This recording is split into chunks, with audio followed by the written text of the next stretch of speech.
Hello, welcome to GK India. Let's start the video. Bharat का संविधान। उद्देशिका। हम भारत के लोग भारत को एक एक संपूर्ण प्रभुत्व संपन्न समाजवादी पंथनिरपेक्ष लोकतंत्रात्मक गणराज्य बनाने के लिए तथा उसके समस्त नागरिकों को सामाजिक, आर्थिक और राजनैतिक न्याय, विचार, अभिव्यक्ति, विश्वास, धर्म और उपासना की स्वतंत्रता, प्रतिष्ठा और अवसर की समता प्राप्त कराने के लिए तथा उन सब में व्यक्ति की गरिमा और दो राष्ट्र की एकता और अखंडता सुनिश्चित करने वाली बंधुता बढ़ाने के लिए दृढ़ संकल्प होकर अपनी इस संविधान सभा में आज तारीख 26 नवंबर 1949 ईशून्य मिति मार्गशीर्ष शुक्ला सप्तमी संवत 2006 विक्रमी को एतद् द्वारा इस संविधान को अंगीकृत, अधिनियमित और आत्मार्पित करते हैं। एक संविधान 42वां संशोधन अधिनियम 1976 की धारा 2 द्वारा 3 जनवरी 1977 से प्रभुत्व संपन्न लोकतंत्रात्मक गणराज्य के स्थान पर प्रतिस्थापित। 2 संविधान 42वां संशोधन अधिनियम 1976 की धारा 2 द्वारा 3 जनवरी 1977 से राष्ट्र की एकता के स्थान पर प्रतिस्थापित। भाग 1 संघ और उसका राज्य क्षेत्र। एक संघ का नाम और राज्य क्षेत्र एक भारत अर्थात इंडिया राज्यों का संघ होगा। 2 राज्य और उनके राज्य क्षेत्र वे होंगे जो पहली अनुसूची में विनिर्दिष्ट हैं। 3 भारत के राज्य क्षेत्र में क राज्यों के राज्य क्षेत्र। 2 ख पहली अनुसूची में विनिर्दिष्ट संघ राज्य क्षेत्र और ग ऐसे अन्य राज्य क्षेत्र जो अर्जित किए जाएं समाविष्ट होंगे। 2 नए राज्यों का प्रवेश या स्थापना संसद विधि द्वारा ऐसे निबंधनों और शर्तों पर जो वह ठीक समझे संघ में नए राज्यों का प्रवेश या उनकी स्थापना कर सकेगी। 3.2 सिक्किम का संघ के साथ सहयुक्त किया जाना। वर्टिकल बार संविधान 36वां संशोधन अधिनियम 1975 की धारा 5 द्वारा 26 अप्रैल 1975 से लोप किया गया। 3 नए राज्यों का निर्माण और वर्तमान राज्यों के क्षेत्रों, सीमाओं या नामों में परिवर्तन संसद विधि द्वारा किसी राज्य में से उसका राज्य क्षेत्र अलग करके अथवा 2 या अधिक राज्यों को या राज्यों के भागों को मिलाकर अथवा किसी राज्य क्षेत्र को किसी राज्य के भाग के साथ मिलाकर नए राज्य का निर्माण कर सकेगी। ख किसी राज्य का क्षेत्र बढ़ा सकेगी। ग किसी राज्य का क्षेत्र घटा सकेगी।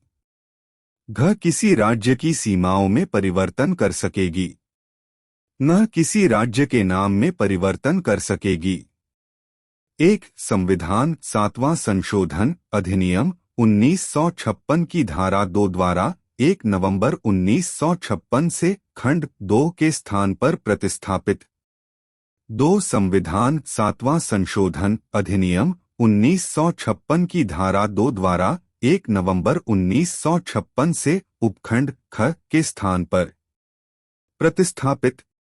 3 संविधान 35वां संशोधन अधिनियम 1974 की धारा 2 द्वारा 1 मार्च 1975 से अंतःस्थापित। भाग 1 संघ और उसका राज्य क्षेत्र।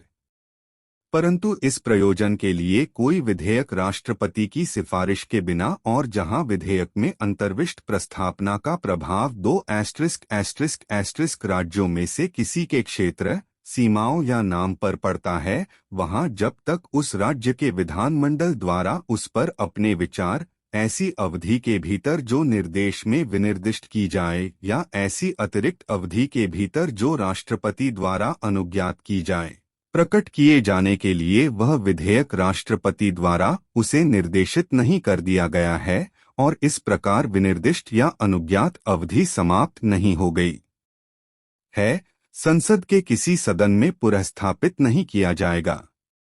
3 स्पष्टीकरण 1 इस अनुच्छेद के खंड क से खंड न में राज्य के अंतर्गत संघ राज्य क्षेत्र है, किंतु परंतु में राज्य के अंतर्गत संघ राज्य क्षेत्र नहीं है।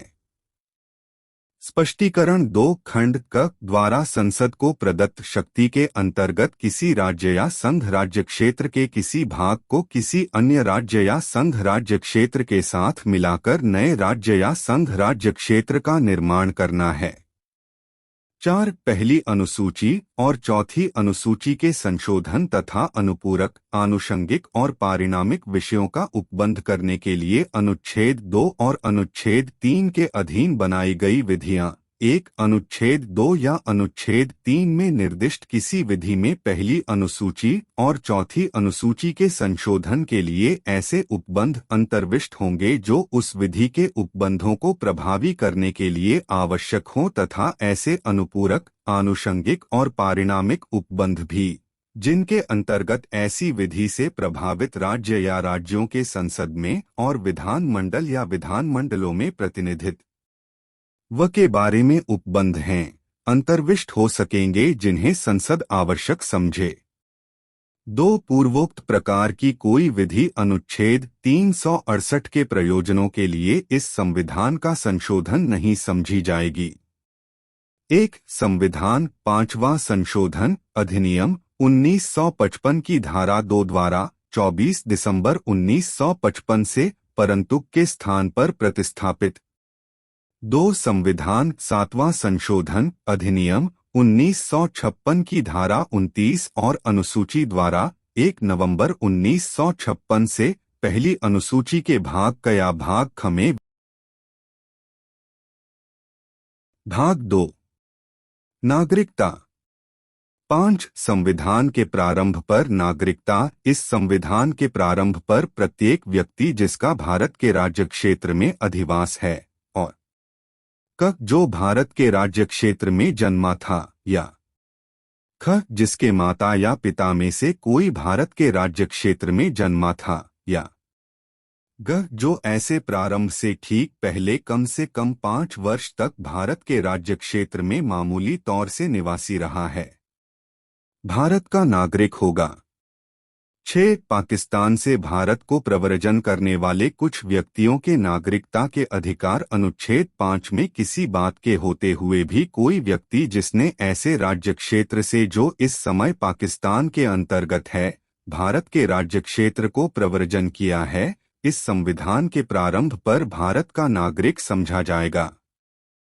यदि वह अथवा उसके माता या पिता में से कोई अथवा उसके पितामह या पितामही या मातामही में से कोई मूल रूप में यथा अधिनियमित भारत शासन अधिनियम 1935 में परिभाषित भारत में जन्मा था और जबकि वह व्यक्ति ऐसा है जिसने 19 जुलाई 1948 से पहले इस प्रकार प्रव्रजन किया है, तब यदि वह अपने प्रव्रजन की तारीख से भारत के राज्य क्षेत्र में मामूली तौर से निवासी रहा है या जबकि वह व्यक्ति ऐसा है जिसने 19 जुलाई 1948 को या उसके पश्चात इस प्रकार प्रव्रजन किया है, तब यदि वह नागरिकता प्राप्ति के लिए भारत डोमिनियन की सरकार द्वारा विहित प्रारूप में और रीति से उसके द्वारा इस संविधान के प्रारंभ से पहले ऐसे अधिकारी को जिसे उस सरकार ने इस प्रयोजन के लिए नियुक्त किया है, आवेदन किए जाने पर उस अधिकारी द्वारा भारत का नागरिक रजिस्ट्रीकृत कर लिया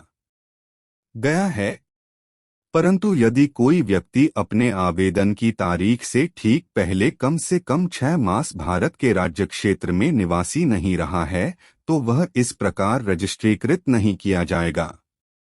7 पाकिस्तान को प्रव्रजन करने वाले कुछ व्यक्तियों के नागरिकता के अधिकार। अनुच्छेद 5 और अनुच्छेद 6 में किसी बात के होते हुए भी कोई व्यक्ति जिसने 1 मार्च 1947 के पश्चात भारत के राज्य क्षेत्र से ऐसे राज्य क्षेत्र को जो इस समय पाकिस्तान के अंतर्गत है प्रव्रजन किया है, भारत का नागरिक नहीं समझा जाएगा।